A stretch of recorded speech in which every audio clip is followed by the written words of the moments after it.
네, 반갑습니다. 우리 저 영옆에 있는 우리 지체들 보면서 이렇게 인사했으면 좋겠습니다. 자, 이제 믿음으로 달려갈 준비가 되셨습니까? 라고 인사해 볼까요? 네, 우리 한두 명 인사해 봅시다. 이제 자, 믿음으로 달려갈 준비가 되셨습니까? 네, 좋습니다. 그 특세로 또 우리 잘 참여해 주신 청년들 감사드리고 3등입니다. 3등. 예, 또 잘했죠. 예, 우리 박수로 예, 청년들 네, 여기저기서 수고해주신 우리 카풀 운전자들도 특별히 감사드리고 또 멀리서 택시 타고 오신 또 청년들도 감사드리고 또 어제는 특세 마지막이었는데 청년부 축제처럼 뭐 다양한 일들을 또 감당해준 뭐 체험머신 또 참여해주신 모든 청년들 감사드립니다. 이제 교회 행사들 있을 때마다 우리 청년들이 적극적으로 참여하는 모습이 참 아름답고 귀하다는 생각을 들었습니다. 내년에는 1등 했으면 좋겠습니다. 네, 3등은 3등이고요. 내년에 1등을 목표로 저희가 조금만 더 해보면 김영생 목사님이 강력한 이제 경쟁자긴 한데 그래도 이제 저희가 열심히 해보면 이제 되지 않을까 싶습니다. 그래서 우리 한 번 더 인사하겠습니다. 내년에 1등 합시다. 이렇게 인사해 볼까요? 네, 내년에 1등 했으면 좋겠습니다. 네. 청년부 사역을 해온 지 이제 17년 차더라고요. 제가 29살 때부터 이제 사역을 시작하면서 청년부 사역들을 계속 해왔는데 그때마다 청년들하고 항상 이렇게 리프레시하고 이야기하는 것들이 있다면 그건 사명입니다. 사명. 사명이라는 이제 원어는 디아코니아라는 단어를 씁니다. 근데 이렇게 이 단어는 다양한 단어로 번역이 돼요. 섬김, 봉사, 뭐 사역, 직무라는 말들로 번역이 됩니다. 다른 말로 하면은 이 사명하면 이제 비전을 바로 이제 연결짓곤 하지만 사실 이거는 우리가 어떻게 감당해야 될 태스크 혹은 우리가 감당해야 될 일에 훨씬 더 초점을 맞춰두고 있다라는 거죠.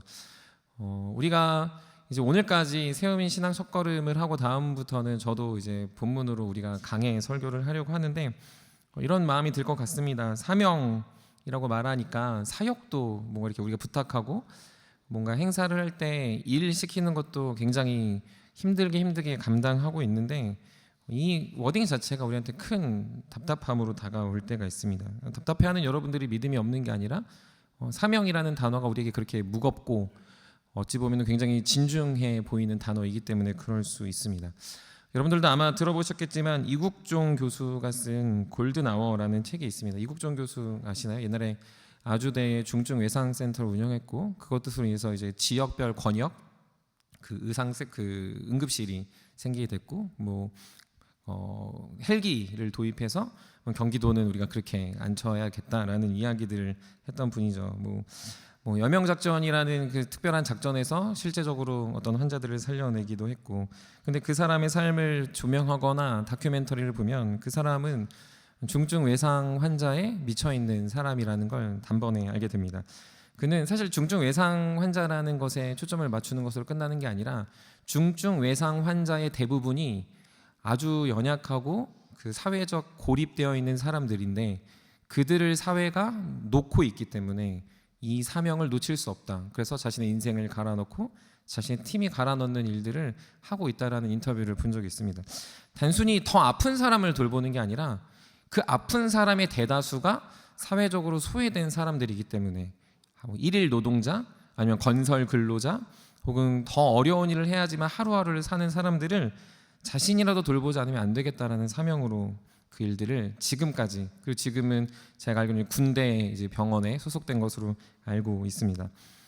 이 사람을 보면서 목사인 저도 큰 울림이 있고 사실 이런 사람들을 좋아합니다. 그리고 저도 이런 사람들의 스토리가 배경이 됐던 뭐 낭만 닥터 김사부라든지 그런 드라마들을 더 좋아하게 됐습니다. 사명자는 환경에 구애받지 않습니다. 사명자는 자신의 상황에 변명하지 않습니다. 사명자는 아무리 힘들고 어려운 상황이 있어도 흔들리지 않는 걸 이 의사, 이국종 교수의 모습을 보면서 더 분명하게 됐다는 거죠. 많은 사람들은 환경 때문에 못합니다. 많은 사람들은 못하는 이유를 말합니다. 많은 사람들은 어느 순간 변명과 혹은 변경되는 상황 속에 어쩔 수 없음을 논하기 바쁘지만 사명자는 그것이 전혀 문제되지 않는 것 마냥 살아가는 것을 보여주고 있는 것이죠. 오늘 우리는 사명을 이야기할 겁니다. 우리가 살아가는 믿음의 걸음은 사명과 같습니다. 사명은 그런 의사들이나 혹은 목사들이나 혹은 특별한 교사들이나 갖는 것이 아니라고 생각합니다. 신앙은 사명에 대해 이야기합니다. 왜 그렇죠? 신앙은 우리에게 해야 할 일을 설명하기 때문에 그렇습니다. 교회는 단순히 구원받고 천국 가는 것이 아니라 그 가는 길에 우리가 해야 될 과업이 있다라는 걸 계속 언급하기 때문이죠. 오늘 우리는 이 사명을 이야기하며 그 사명을 이야기하는 바울은 어떻게 살았는가, 그의 마음은 우리가 어떻게 받아들여야 되는가를 오늘 사도행전 20장의 말씀을 통해서 여러분들이 나누고, 또 우리가 이제 새 학기를 시작하는 것뿐만 아니라 특세가 끝나고 본격적으로 믿음의 승부를 해 나갈 텐데, 우리가 이제 올해 우리 청년부의 주제도 믿음의 원리인데, 믿음의 원리를 잘 배웠다면 그럼 이제는 더 자유하게 그리고 열심히 믿음을 달려갈 수 있는 우리 모든 새험의 청년들이 됐으면 좋겠습니다. 오늘 본문의 바울은 인생의 후반부로 전환되고 있습니다. 바울의 나이를 특정할 수는 없겠지만 바울이 아마 굳이 따지자면 저희 담임 목사님 정도의 나이지 않을까, 그 시기와 그 상황들이 그러지 않을까라고 생각합니다. 그러다고 하더라도 분명 그 바울은 충분히 그 이후의 일들을 감당합니다. 하지만 우리가 특세 때 첫날에도 이제 들었겠지만 이 에베소 장로들, 노진주 목사님은요, 노진주 목사님을 통해 들었지만 이 에베소 장로들과의 대화를 통해서 그의 핵심 가치를 사실 요약해서 이야기하고 있습니다. 그가 왜 사역했는지, 그리고 무엇을 사역하며 살았는지를 아주 짧은 시간에 교제하며 이야기하고 있다는 거죠. 사실 우리가 마지막에 하는 이야기는 굉장히 중요합니다. 저도 작년에 사역반 3기들하고 마치면서 이제 한 명 한 명씩 제가 이렇게 살았으면 좋겠다라는 마지막 이야기를 했었는데, 사실은 농담하고 장난치는 시간이 아니라 정말 이제 권면하고 그랬으면 좋겠다라고 부탁했습니다. 마찬가지로 우리와의 만남이 헤어지거나 아니면 그 사람과 마지막일 때는 그 말에는 굉장히 의미를 두고 그것에 무게가 실리기 마련인 거죠. 죽음 앞에서 장난스럽게 말을 하는 사람이 없는 것처럼 마지막은 굉장히 중요합니다. 저도 기억 남는 그 말이 있습니다. 제 친구 중에 이제 하늘나라 간 친구가 있는데, 예전에도 한번 이야기했습니다만 신대원 동기였습니다. 불치병에 걸려서 항암 치료를 하다가 9년 전에 천국으로 갔습니다. 친구들하고 너무 이제 친밀했기 때문에, 저랑 친한 이제 박유한 목사나 아니면 몇몇 교제하는 친구들의 모임이 있기 때문에 가끔 이제 그 친구를 방문하고 병문안을 했었을 때가 있었습니다. 근데 그때마다 그 친구가 하는 얘기가 항상 있었어요. 되게 인자하고 공부도 잘하고 신대원에서 계속 수석하고 이런 친구였는데, 저를 볼 때마다 아주 그 저음 톤이죠. 우리가 서명수 목사님의 저음 톤을 제가 되게 굉장히 부러워하는데, 형님, 한국 교회를 위해 낮은 곳으로 가야 합니다. 지방에 교회가 없어 청년들이 죽습니다. 형님, 교회가 많이 연약해졌습니다. 우리가 그런 교회를 한번 살려봤으면 좋겠습니다. 라는 얘기를 볼 때마다 하는 거예요. 제가 하면서, 야, 한국 교회 걱정은 됐고 네 걱정이나 해라. 야, 너 그러다 죽겠다. 너 그거 진짜 안 되겠다 해가지고 맨날 그 얘기를 들으면서 저도 울림이 있지만 당장 아파하는 그 친구, 그 동생에게 너 몸을 먼저 걱정하라고 했습니다. 그리고 사역에 바빠서 몇 번 방문하지 못했지만 어느 순간 그 친구의 소천 소식을 들었고, 그때도 저도 장례식도 못 갔습니다. 사역의 바쁨이나 여러 가지 상황 때문에 못 가고, 나중에 이제 그 묘에 가서 그 친구를 방문했었습니다. 근데 그때 그 이후로 제 마음속에 그 친구의 말이 이렇게 뇌리에 이렇게 늘 남아 있어요. 형님, 한국 교회를 위해 낮은 곳으로 가야 합니다. 우리가 더 낮고 낮은 곳에 가서 사역해야 됩니다. 한국 교회를 더 사랑해야 된다는 얘기가 사실은 제 마음에 아직까지 울림이 있고, 그리고 그 나눔이 저희 동기 중에 있어서 저희가 더 열심히 살아야겠다라는 생각을 하게 됩니다.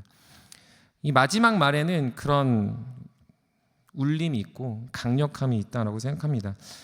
바울도 지금 에베소 장로들에게 마지막 유언과 같은 얘기를 하는 거예요. 물론 헤어지자마자 바울이 죽은 건 아니지만 바울은 다시 못 볼 사람이라 생각하고 마지막 이야기를 하고 있습니다. 석별의 정을 나누지 못했던 사람들을 밀레도로 불러서 3년의 사역을 정리하고 이 장로들이 어떻게 살았을지를 좋아하는 마음으로 그의 마음을 전하고 있는 것이죠. 그런데 먼저 바울은 자신이 어떤 상황에 처해질지를 알고 있었습니다. 사실 이게 가장 슬픈 포인트인데 자신이 어떻게 될지를 바울은 알고 있었다는 거죠.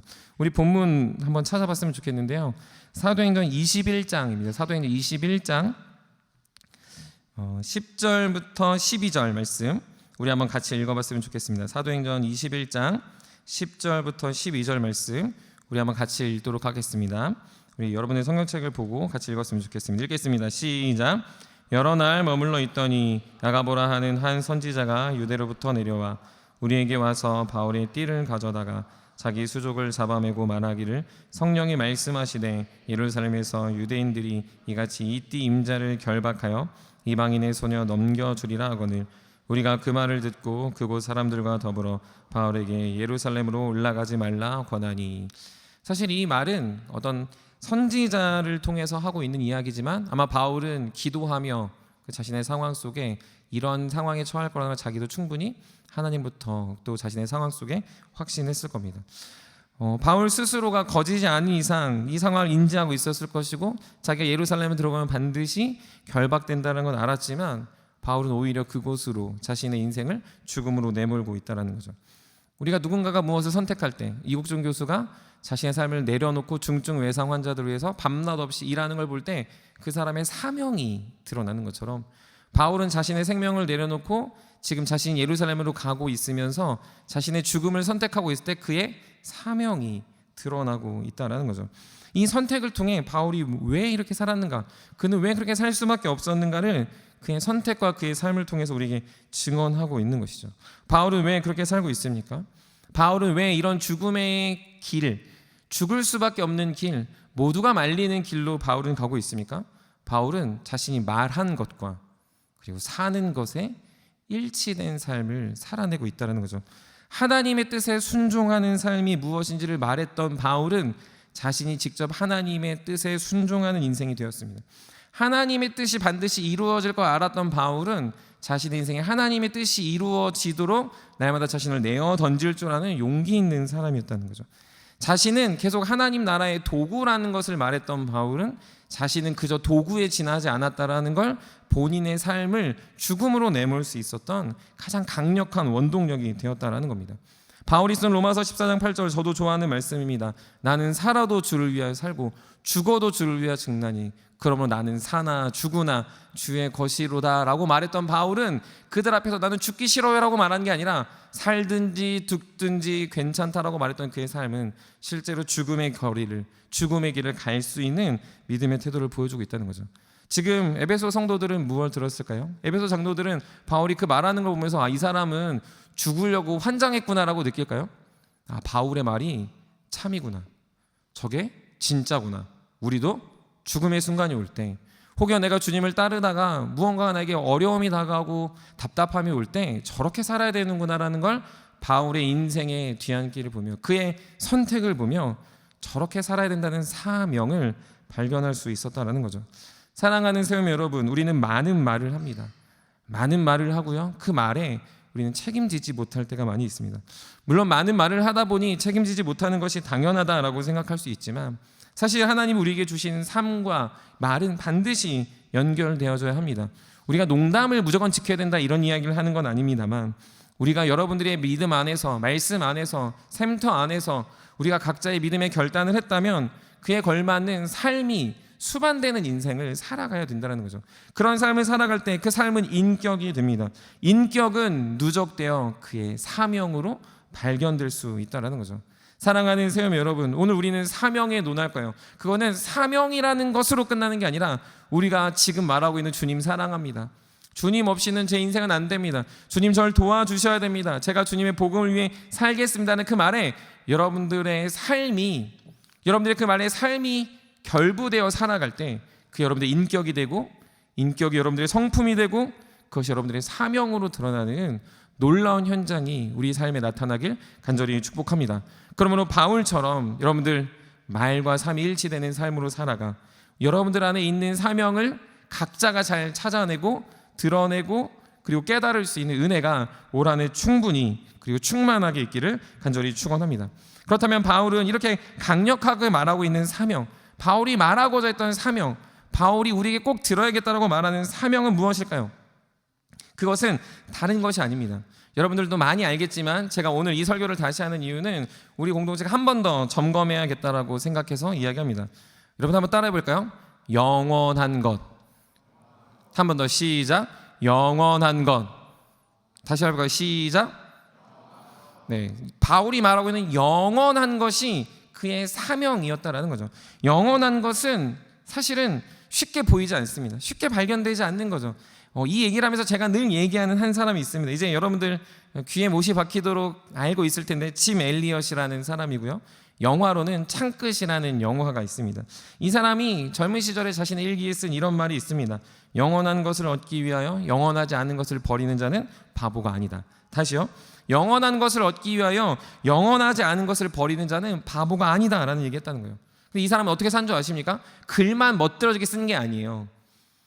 나는 이런 말이 너무 좋아. 영원한 것을 얻기 위해 영원하지 않는 것을 버리는 자는 바보가 아니다. 너무 멋있다. 끝내지 않고요. 진짜 그렇게 살았습니다. 어떻게 사는 줄 아십니까?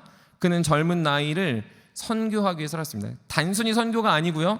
에콰도르에 있는 그 식인 부족 이 아우카족을 선교하기 위해서 그 20대를 헌신하며 살았습니다. 만날 수도 없었고 그들에게 복음을 전할 수 없고 그들의 말도 알 수 없었어요. 그래서 그들에게 구호품을 전했고 어떻게 해서든 그들과 접촉하려고 했겠죠. 근데 그 접촉하는 그 당일 당사자인 이 짐 엘리엇과 그의 친구 4명은 만난 즉시 그 부족으로부터 죽음을 당하게 됩니다. 너무 허망하죠. 영원한 것을 얻고자 영원하지 않은 것을 자는 바보가 아니다라고 말을 썼는데 그 말대로 살아보니 결국 얻는 게 그냥 죽음이고 허망해 보이는 인생이었다는 거죠. 근데 그는 그것이 자신에게 주어진 사명이라는 걸 분명히 알았기 때문에 그 인생의 걸음을 걸어갈 수 있었다라는 거죠. 여러분들, 그래서 우리에게 영원한 것을 사모하는 삶은 짐 엘리엇이 지금 말하는 것처럼 무엇인지를 깨달아야 된다는 거죠. 바울이 지금 영원한 것을 말하고 있다는 건 단순히 영원한 것, 뭐 영원한 게 있겠지, 영원하겠지라고 생각하는 어떤 감정이 아니라 그럼 짐 엘리엇이 말하는 영원한 것의 구체적 대상, 바울이 말하는 영원한 것의 구체적 대상을 알지 못하면 우리는 뜬구름 잡기의 신앙을 할 수 있다는 거죠. 좋은 말만 틱틱 날리는 주님이 당신을 축복할 겁니다. 주님 당신을 사랑하십니다. 주님 당신과 함께 하십니다. 물론 맞는 말이에요. 근데 그것이 우리의 사명을 막 고취시키고 사명을 드러내진 않는다라는 거죠. 사명으로 살아가는 사명자에게 늘 이야기하는 이 영원한 것에 대해서 여러분 꼭 기억하셔야 돼요. 제가 다시 얘기하고 다시 강조하지만 꼭 기억하셨으면 좋겠습니다. 영원한 것 첫 번째는 뭐냐면요, 영혼이 영원합니다. 우리의 영혼이 영원해요. 영혼은 절대로 일시적이지 않아요. 이 시대에 국한되지 않는다는 거죠. 여러분들, 영혼이 영원하다라는 것을 드러내는 현상이 하나가 있습니다. 그게 무엇인지 아십니까? 주님과 가까워진 영혼은요 젊어지고요, 주님과 멀어진 영혼은 나이가 듭니다. 그래서 실제로 세상에 있는 사람들과 대화를 해보면 마음이 갑갑할 때가 있어요. 그 사람들의 시와 그들이 살아가는 삶의 방향들을 볼 때 우리가 저 사람은 참 꼰대다라는 것뿐만 아니라 그 사람들 이야기가 우리 마음에 굉장히 불편하게 다가올 때가 있어요. 근데요, 교회 안에 권사님들이나 장로님들이나 안수 집사님들이나 믿음으로 살아가는 분들과 얘기할 때요, 우리 마음이 시원케 되어지는 일이 있어요. 어떻게 저분은 저렇게 살아갈 수 있지? 저분 어떻게 저런 선택을 할 수 있지라는 것들을 보여줄 수 있다는 거죠. 여러분들이 익숙할지 모르겠지만 특세라는 이 시간 속에 자신의 시간과 상황을 다 내려놓고 와가지고 예배를 드리는 거 쉽지 않습니다. 직장인이 가서 졸릴 걸 감수하고 오는 거 쉽지 않아요. 제가 이번 주에 한 간증을 들었어요. 그래서 제가 듣다가 눈물이 난 거거든요. 한 권사님이 그랬다는 거예요. 특세를 나오면은 직장에서 잘린대요. 일일 노동자처럼 어디 집에 가서 그냥 그 집안 청소해 주시는 그냥 일을 하셨던 거죠. 그 금액이 얼마인 줄 아십니까? 170만 원이에요.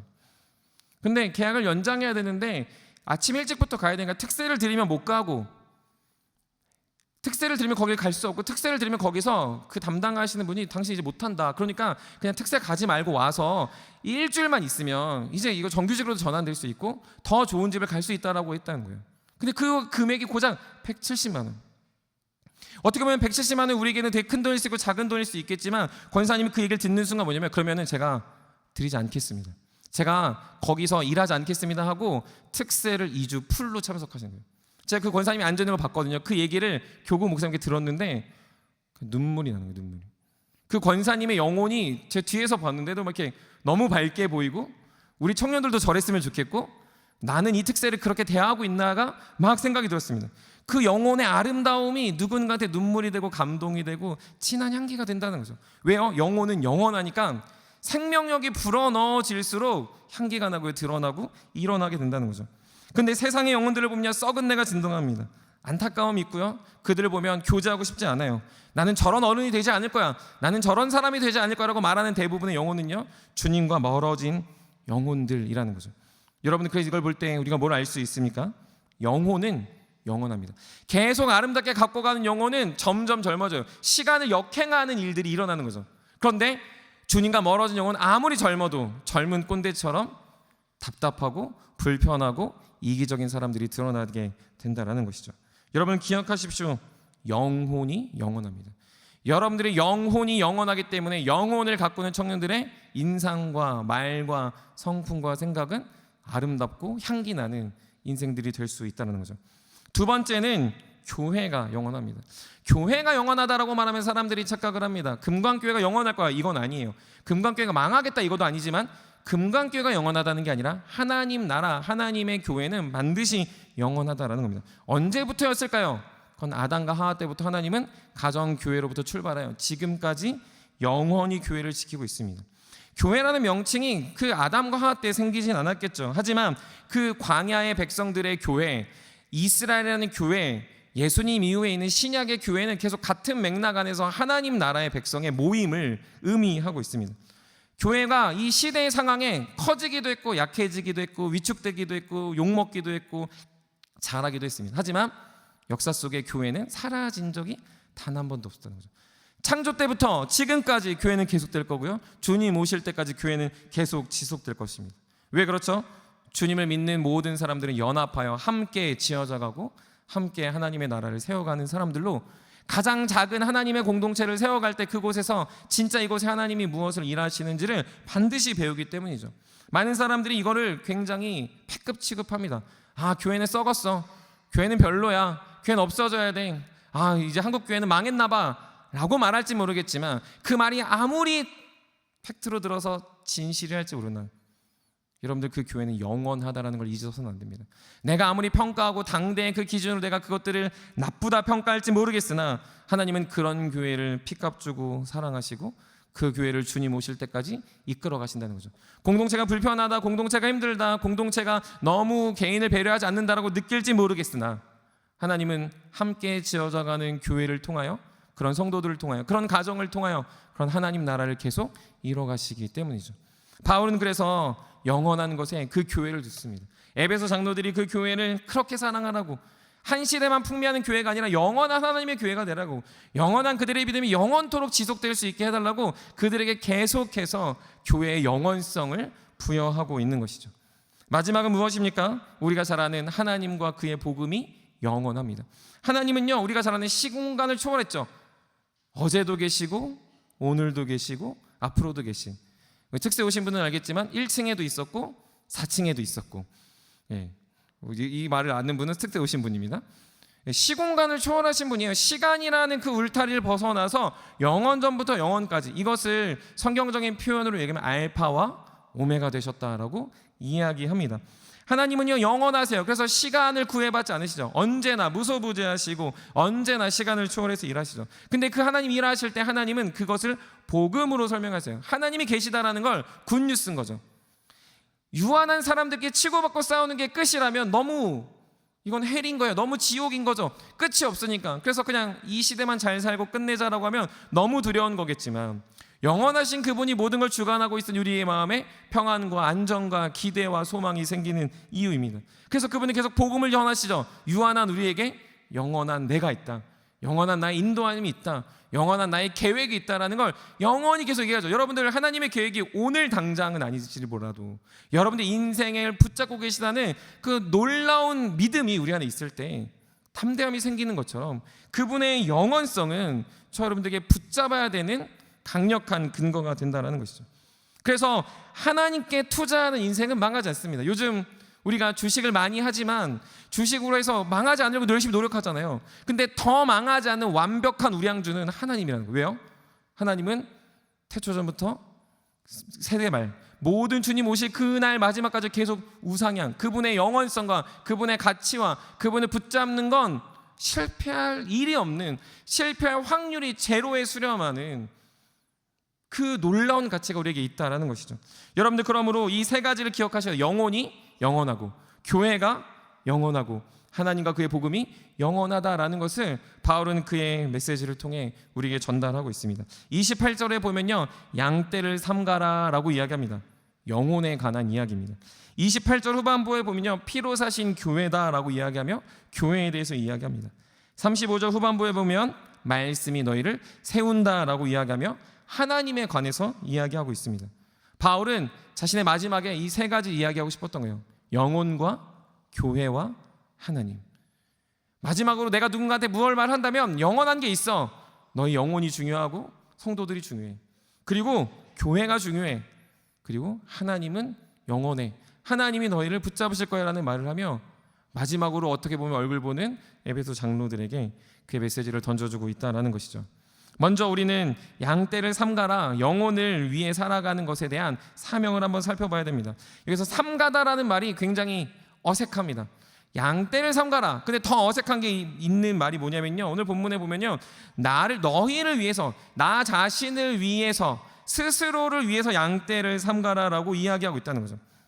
그들을 위해서 삼가라, 그들을 도와줘라라고 말하면 그게 조금 더 들리기 편한데 자기 자신을 위해서 양떼를 삼가라라고 말한다라는 거죠.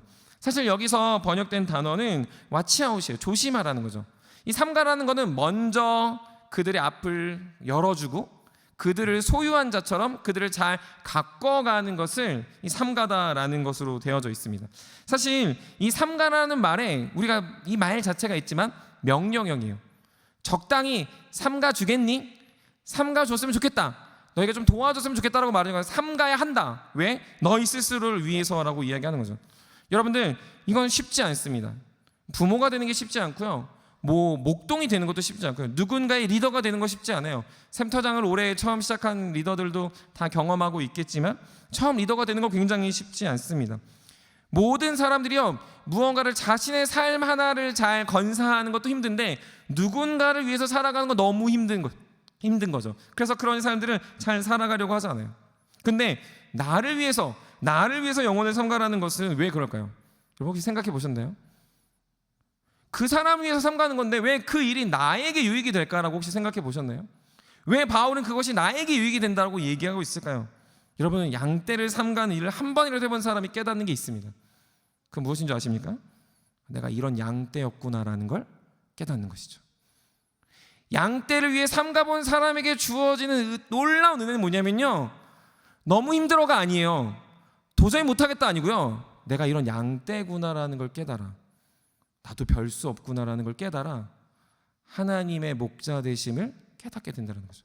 그래서 돌보면 돌볼수록 내가 돌보는 것 같지만 그 영혼과 내가 함께 소성케 되는 일들이 생긴다는 겁니다. 부모가 되면 느끼는 건 뭐냐면요, 부모님의 은혜에 대해서 감사가 생겨요. 자녀가 자라가는 걸 보면요, 감사가 생겨요. 아, 나를 이렇게 키워준 부모님이 계셨구나. 결혼을 하면요, 결혼을 해서 노부부가 되신 분들을 보면 존경스러워요. 어떻게? 저 나이가 될 때까지 이혼하지 않으시고 어떻게 저렇게 사랑하며 살아갈 수 있을까? 갑자기 존경심이 생기는 거와 비슷하다는 거죠. 우리가 리더가 되면요, 어느 순간 리더를 했던 사람들, 리더며 뜰장이며 마을장이며 하는 사람들이 갑자기 존경스러워. 나는 리더 하나도 이렇게 힘든데. 왜 그럴까요? 우리 안에 나도 그들과 별반 다르지 않다는 걸 계속 깨닫기 때문인 거죠. 복음서와 사도행전을 읽으면서 저는 그런 생각을 해본 적이 있습니다. 제자들은 어떻게 예수님 없이 열심히 살았을까? 예수님이 아무리 말을 열심히 했다고 해도 나는 리더가 없으면 너무 힘들 것 같은데 그들은 어떻게 사도행전의 삶을 살아갈 수 있었을까? 그들은요, 예수님이 하라는 대로 했습니다. 복음을 전하고요, 땅끝까지 전파했죠. 근데 거기서 끝나지 않았을 거예요. 전하는 순간 교회는 막 요동쳤습니다. 세상이 요동했어요. 그들을 잡아가고 죽이려고 했고 그들의 생계가 위기를 받았죠. 그때 자신이 예수님 앞에서 그랬던 걸 깨달았을 겁니다. 나도 이랬구나. 나도 흔들렸구나. 예수님을 배반했구나. 예수님을 부인했구나. 예수님을 떠나려고 했구나라는 걸 자신의 삶을 비춰보면서 교회의 어려움, 복음의 전파의 어려움, 교회 생활을 하거나 신앙생활을 하는 것들이 쉽지 않구나라는 걸 자신의 삶을 반추해가며 보니 그런 나를 기다려주신 예수님, 그런 나를 사랑해주신 예수님, 그런 나에게 다가와 조반을 차려주시고 사명을 주신 예수님을 생각할 때 나도 성도들을 품고 사랑하고 그들을 끝까지 견뎌내는 사도가 되어야겠다라고 생각했을 거라 깨달았습니다. 사랑하는 세움 여러분, 여러분들에게 주어진 사명은요, 선교사가 되라가 아니에요. 샘터장이 되라도 아닙니다. 여러분들에게 주어진 거는요, 학교에 가서 복음을 전해라, 그 직장을 바꿔라가 아닙니다. 먼저는 여러분들의 영혼을 위하여 내 바로 옆에 있는 그 사람을 사랑하는, 그 영혼들을 삼가주는 하나님의 사람이 되셔야 합니다. 그게 연인이면 연인을, 그게 부부면 부부를, 그게 내 샘터원이면 샘터를, 샘터장만 챙기는 게 아니라 같은 샘터가 함께 선배가 후배를, 후배는 선배를 서로 삼갈 때 그게 영원한 하나님의 사명들, 영혼을 바라볼 수 있는 시야가 생기게 된다는 것이죠. 사랑하는 세우미 여러분, 그러므로 우리 공동체는 이 영원한 영혼을 사모하는 이 사명감이 불타올랐으면 좋겠습니다. 여러분들이 세움 청년부가 됐다 하면 선배가 챙겨주는 거야, 리더가 하는 거야가 아니라 서로가 서로를 챙기며 서로가 서로를 위해서 서로 삼가줄 때 서로를 이해하고 용서하고 용납하며 그곳에서 주님의 복음이 자리 잡을 수 있는 아름다운 믿음의 공동체를 함께 만들어가는 영원한 하나님의 사람들이 되시기를 주님으로 간절히 축복합니다. 두 번째로는요, 교회의 가치를 알려주고 있어요. 계속 이야기하지만 교회는 예수 그리스도의 피값 주고 사신 공동체입니다. 여러분들 그런 말 하셨죠? 이게 어떤 물건이 값어치를 한다 못한다 라고 얘기해요. 보통 값어치를 얘기한다고 할 때 하는 얘기가 또 있습니다. 가성비가 있네 없네 라고 이야기하기도 합니다. 그런데요, 사실 이 가성비를 이야기하는 이게 유용하면 사실 값한다 합니다. 뭐 이게 텀블러가 100만 원이면 100만 원 주고 쓰면 절대 유용한 게 아닌 거죠. 뭐 금을 칠해도 사실 누가 텀블러를 100만 원 주고 사겠으며, 여러분들 뭐 대단한 걸 쓴다고 해도 그것에 대한 비스무리한 가치를 우리가 살 때 그 정도 값을 줘야 우리가 사는 거죠. 막 옷 하나에 막 몇천만 원씩 하는 거 우리가 입진 않는 것과 같은 이치입니다. 그런데 여기서 바울은 교회의 값어치를 딱 못 박았어요. 예수 그리스도의 피값이라고 못 박았다는 거죠. 32절에 보면 말씀이 교회를 세운다라고도 말하면서 바울은요, 교회라는 가치를 아주 최상위의 가치로 두고 있다는 거죠. 여러분들 예수님의 십자가 앞에서 다 눈물 나시죠? 예수님이 창에 찔리고 면류관 쓰시고 십자가 메고 손과 발에 못 박히신 거 보면 우리가 눈물이 나잖아요. 왜 눈물이 나요?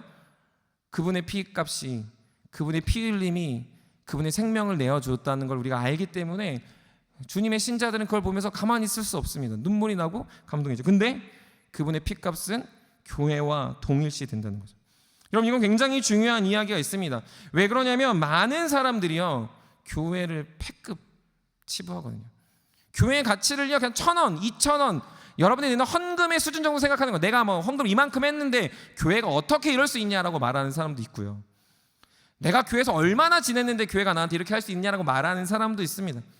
교회를 많은 사람들이 보면서 교회의 잘됨과 안됨을 자신의 기준과 자신의 생각으로 평가하며 교회를 어지럽게 한다거나 아니면 교회를 불편해하는 사람들이 점점 많아지고 있다는 거죠. 그래서 예전에는 교회를 위하면 헌신하고 수고하는 사람들이 많아졌는데 요즘 똑똑하고 젊어지고 MZ가 되는 많은 청년들 세대는요, 교회를 막 선택해요. 좋은 교회, 나쁜 교회, 가고 싶은 교회, 안 가고 싶은 교회. 교회라는 것이 상품성이 갑자기 생긴 거죠. 저기는 100만 원짜리 교회야, 저기는 뭐 10,000원짜리 교회야, 저기는 뭐 가고 싶어도 못 가는 교회야, 저기는 아무도 안 가는 교회라고 해서 교회의 값을 어느 순간 여러분들 스스로 매기고 있다는 것이죠. 그런데 여러분들 잘 생각해 보시면 교회는 절대로 여러분들이 매길 수 있는 값이 아니고, 여러분들이 매긴다고 그 교회가 그 가치로 되지 않는다라는 거죠. 기독교 역사 안에서 교회는 그 모든 흥망성쇠가 보여주듯이 예수 그리스도의 피값 주고 사셨기 때문에 그분이 붙잡고 지금까지 오셨다라는 걸 성경은 이야기합니다. 많은 청년들이 교회를 헐값 취급하고 여러분들의 마음속에 막 교회를 미워하는 이유의 가장 큰 핵심은 뭐냐면요, 어느 순간 여러분들의 삶의 가치와 사명이 하나님의 영원한 것들이 아니라 나에게 필요한 것, 나의 중심이 되고 나의 유익이 되는 것으로 바뀌니 어느 순간 불편하고 답답하고 힘들어하는 것들을 교회에 투영하기 시작한다는 겁니다.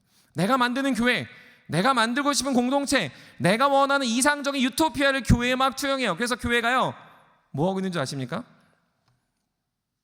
출애굽한 이스라엘 백성들이 금신상을 만들듯이, 금송아지를 만들듯이 교회는 이래야 돼라고 얘기하는 거예요. 교회는 이랬으면 좋겠어.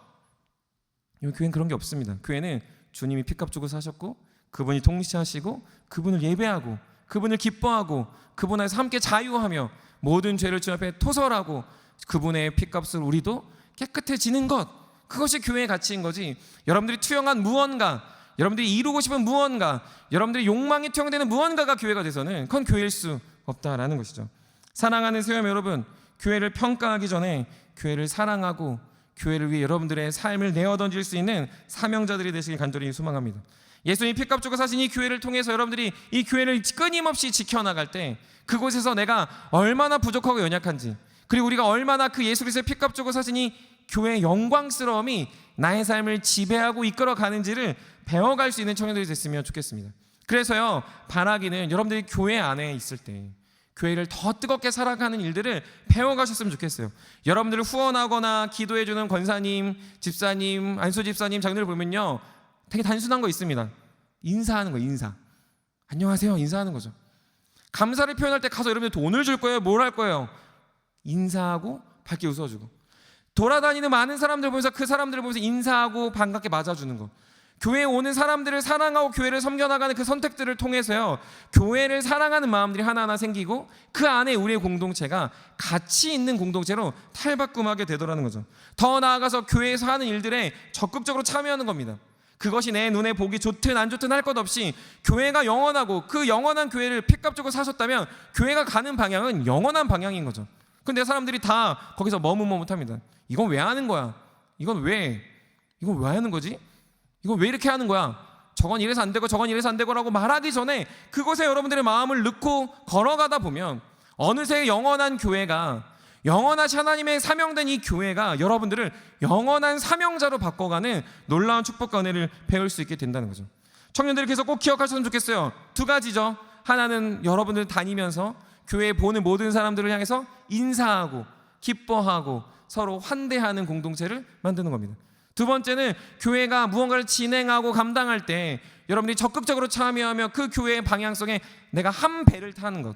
피값 주고 사신 교회가 나아가는 그곳에 나도 따라갈 때 영원한 나의 사명의 자리들이 발견될 수 있다는 거죠.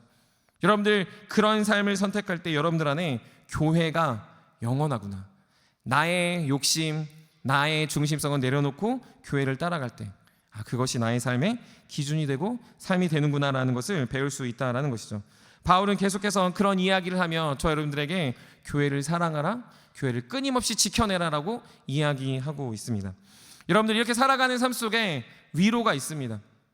이렇게 살아가는 삶 속에 우리 마음에 찾아오는 답답함의 위로가 있어요. 저도 청년 때 그렇게 생각을 했는데 하다 보니까 지치더라고요.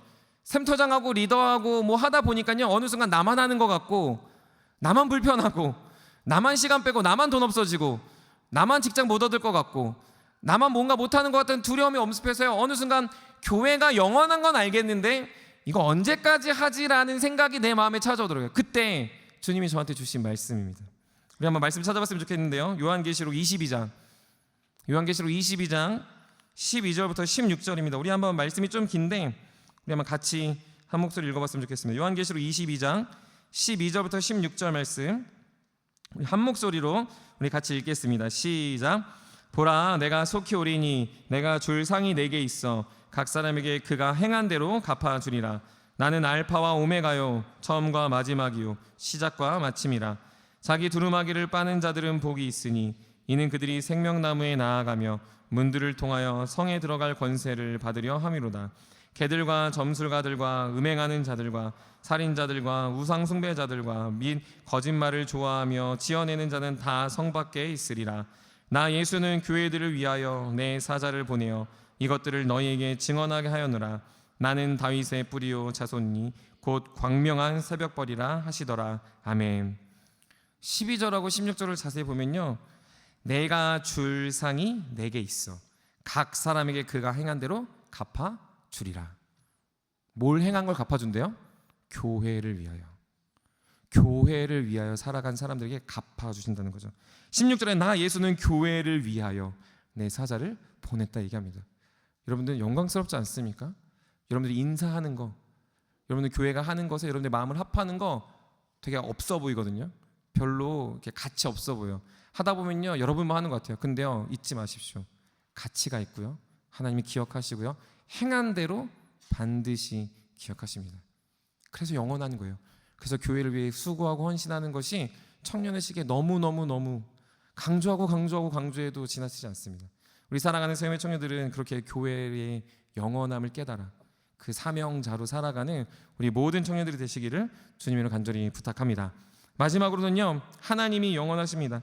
바울은 교회를 세우는 것이 오늘 본문에 보면요, 말씀이다라고 얘기해요. 사실 근데 이거는 어떻게 보면 되게 슬픈 이야기면서도 너무 당연한 이야기입니다. 왜 이런 이야기를 할까요? 왜 이런 이야기를 하죠? 바울이 이제 리더가 아니니까 그런 겁니다. 바울은요, 에베소 성도들하고 지냈던 3년의 시간을 뒤로 하고 이제 이 교회의 리더가 될 사람이 없으니, 나중에 물론 뭐 디모데도 가고 다른 사람도 가겠지만 지금 당장 자신의 리더됨이 사라지니 진짜 리더된 말씀, 하나님, 예수님을 설명하고 있다는 거죠. 자신이 사라지는 순간에 그들이 리더를 찾고 무언가에 대한 어떤 구심점을 찾아갈 때 바울은 자신도 리더가 아니었다. 진짜 중요한 건 하나님의 말씀 대신 예수님이, 영원하신 하나님이, 너희와 함께하는 성령님이 너희의 진정한 리더다라는 것을 알려주고 있다는 거죠. 특세를 준비하면서 제가 뜰장들한테 우스갯소리 이런 얘기했습니다. 막 이렇게 뭘 이렇게 준비하고 있어가지고요, 준비하는 제 지원자매였던 것 같은데, 지원자매 보면서 그렇게 이야기했어요. 자매, 전 좀 또라이 같습니다. 우리가 하고 있는 이게 좀 되게 웃기고 우린 너무 즐거운데 지금 교회에서 한 번도 안 해본 걸 하고 있어가지고 좀 미안하다. 근데 이제 그런 얘기를 이렇게 좀 하고 있었어요. 근데 찬영 형제가 하는 얘기가, 찬영 형제 지나면서 그래도 저희 목사님하고 함께 하니까 또 즐겁다 이런 얘기를 하면서 또 위로를 받았습니다. 어떤 리더들이 무언가를 이렇게 진행하고 감당할 때 그걸 따라오는 사람들 보면서 감사도 들지만요, 결국에 드는 생각은 뭐냐면요, 리더가 중요하구나라는 생각을 하게 돼요. 사람이 결국 리더가 뭔가를 깔고 할 때 뭐 안 따라오면은 뭐 문제가 안 되지만 다 가고 있으면요, 이게 잘 가고 있는 건가?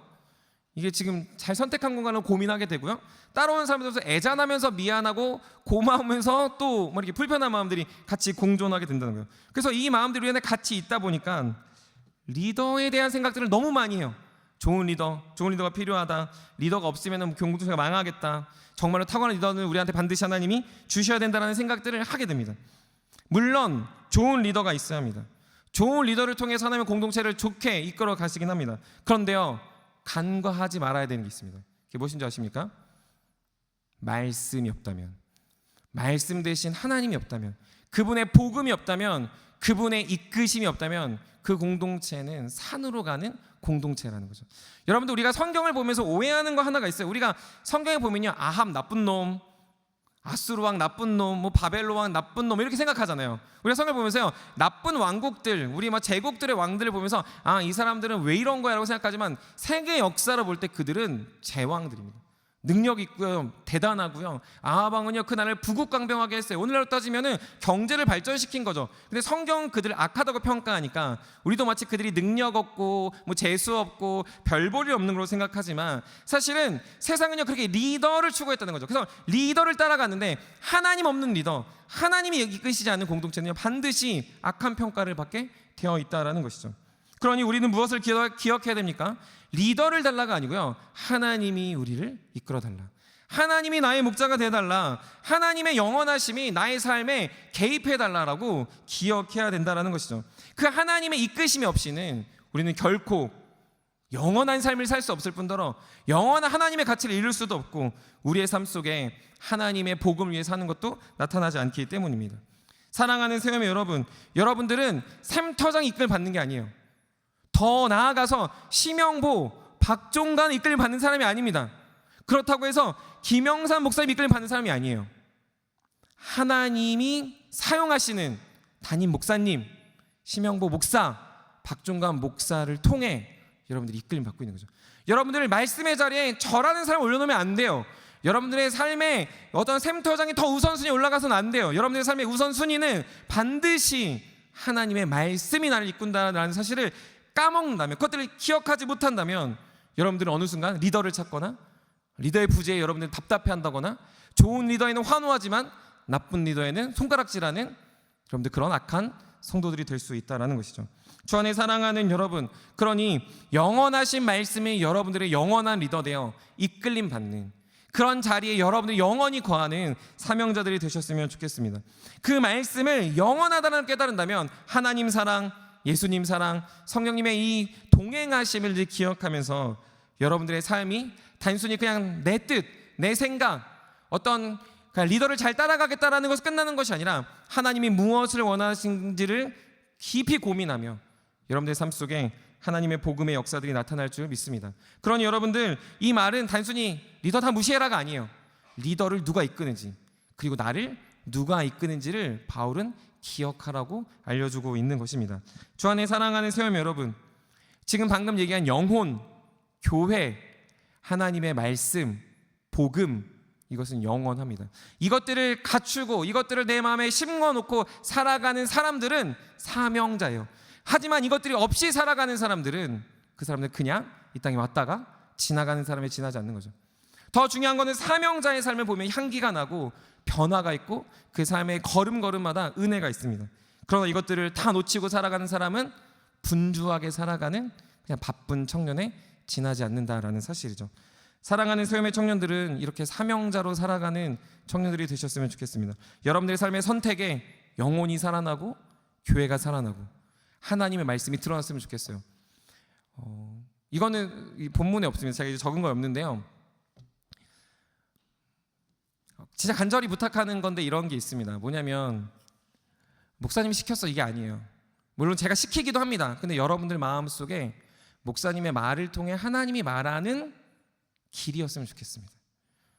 저럼 제가 여러분에게 조정하는 거 아니잖아요. 제가 여러분들의 리더이긴 하지만 제가 여러분의 영원한 리더는 아닙니다. 그런데요, 많은 청년들이 그걸 착각해요. 어느 순간 좋은 리더와 나쁜 리더 막 이렇게 얘기하면서요, 리더 따라간다 이런 이게 우리의 막 공식이 되어가 버리면요, 여러분들 주님이 여러분들 인생에 없어질 수 있다는 거죠. 그게 더 안타까워요. 저는 안 따라와도 돼요. 근데 말씀 따라가면 되거든요. 근데 나는 따라온다고 하는데 그 사람의 삶에 말씀이 없으면 그게 그토록 안타깝고 그토록 답답할 때가 있습니다. 여러분 부탁합니다.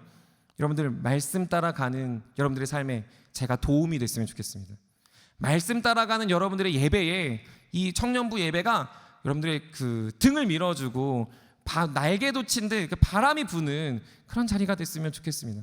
그래서 우리 청년들의 삶 속에 영혼, 교회, 하나님의 복음이 여러분들의 사명의 자리에 자리 잡을 수 있는 우리 사랑하는 세움의 청년들 되시기를 간절히 축복합니다.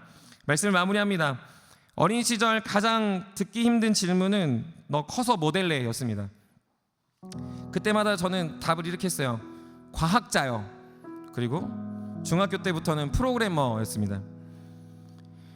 근데 나이가 지나고 학창 시절이 지나가고 어느 순간 공부를 안 하면서부터 제 마음속에 이런 생각이 들었어요. 이게 될 수 있을까?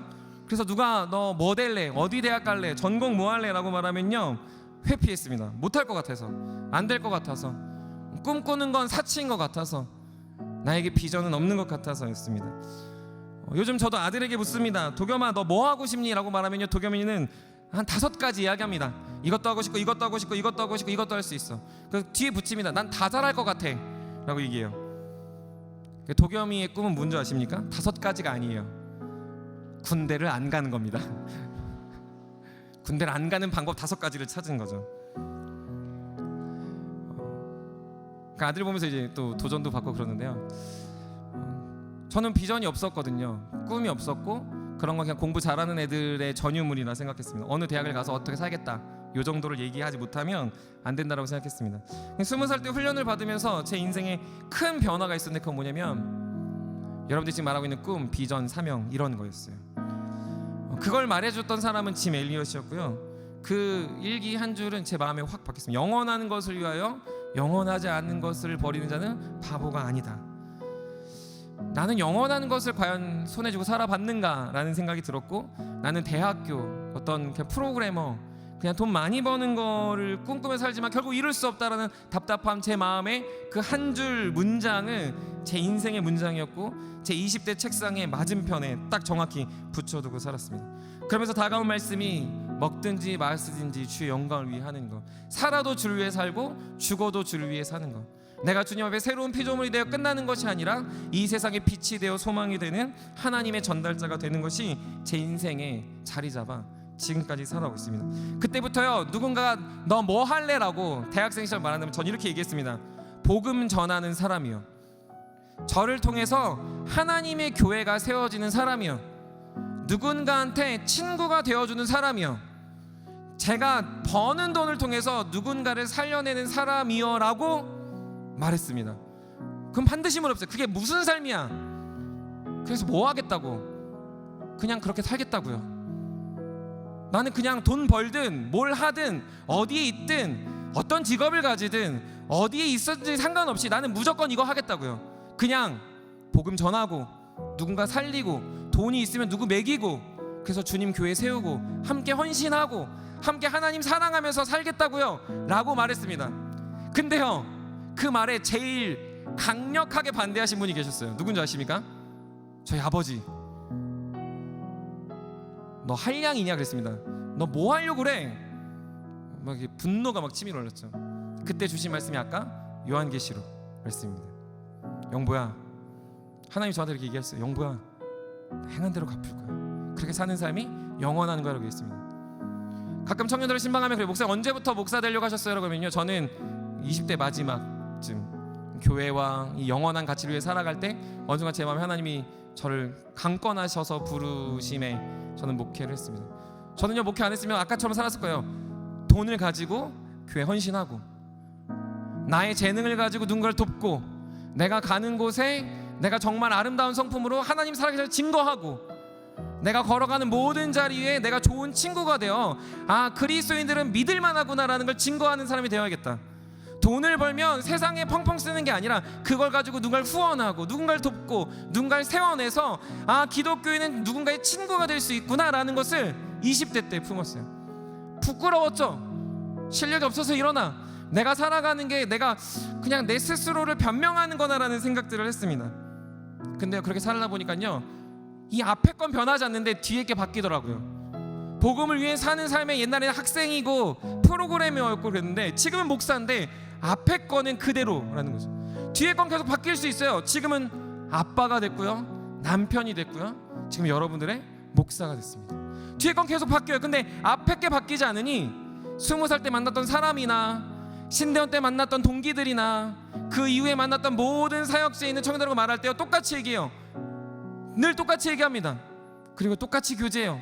똑같은 것으로 기뻐하고요, 똑같은 것으로 유익을 누려요. 왜요? 저는 사명으로 살았기 때문에. 지금도 그래서요, 여러분들 얘기하지만 저 60대까지 우선 버티는 게 목표입니다. 이 앞에 게 바뀌지 않도록. 제가 뭐가 될지 모르겠죠. 여러분들의 리더로 살아가는 삶이 언제까지 이럴지 모르겠죠. 근데 이 뒤에 건 바뀔 거예요. 나이 든 사람이 되든지 뭐 다른 데 가 있든지 바뀌어 있겠죠. 근데 이 앞에 게 안 바뀌려고 살아보니 이게 나에게 줘야 하는 사명이구나를 깨닫습니다. 영원한 것을 붙잡고 살아가는 나의 사명, 그것이 나의 길, 나의 걸음이구나. 그런데 그것이 나만의 것이 아니라는 걸 깨달았습니다. 청년부 사역을 하면 할수록요, 많은 성년들이요, 뭘 해야겠다, 이 뒤에 거에 초점을 맞춰요. 뒤에 게 중요하다고 생각하더라고요. 아니에요. 뒤에 건 바뀝니다. 여러분 직장도요, 10년 이상 다니는 사람 없대요. 1년 2년 다니는 것도 많대요.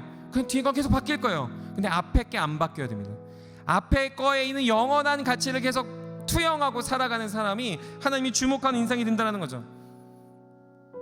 마지막으로 하고 싶은 얘기가 있는데, 그건 뭐냐면 침 엘리엇의 아내가 있어요. 그래서 엘리자베스 엘리엇이라는 이 사람은요, 사명자인 남편의 죽음으로 끝나지 않습니다. 그는 허망해 보이는 남편의 죽음을 뒤로 안고 그도 그 아홉 가족에 들어가서 복음을 전합니다. 그래서 그 부족이 변해요.